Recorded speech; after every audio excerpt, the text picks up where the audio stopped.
ඔන්න හැමදේම ලෑස්ති. යාළුවනේ, අපි සෙල්ලම පටන් ගමු නේද? මං ඛණ්ඩාංක 5ක් ඔයාලට කියනවා.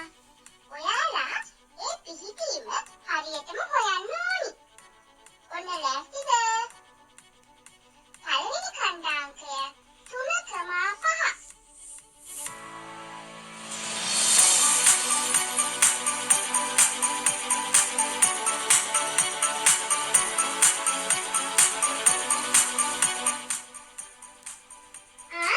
හරියටම හරි නේද?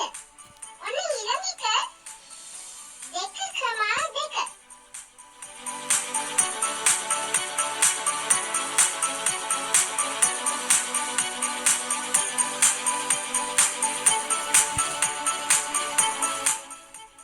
ඒකත් හරි.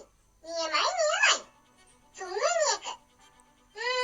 මේක නම් ටිකක් අමාරු වෙයි. ඔන්න හොයන්න 0,4.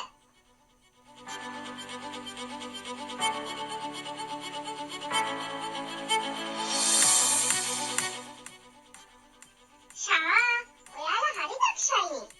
ඊළඟට 8,5.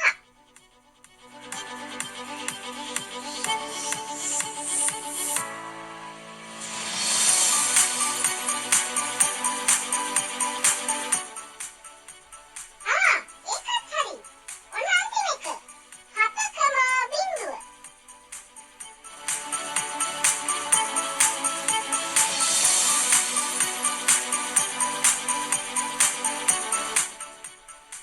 ෂා, ඔයාලා නම් සුපිරි. ඛණ්ඩාංක 5ම හරියට හොයාගත්තා. නියමයි. මට නම් හරිම සතුටුයි.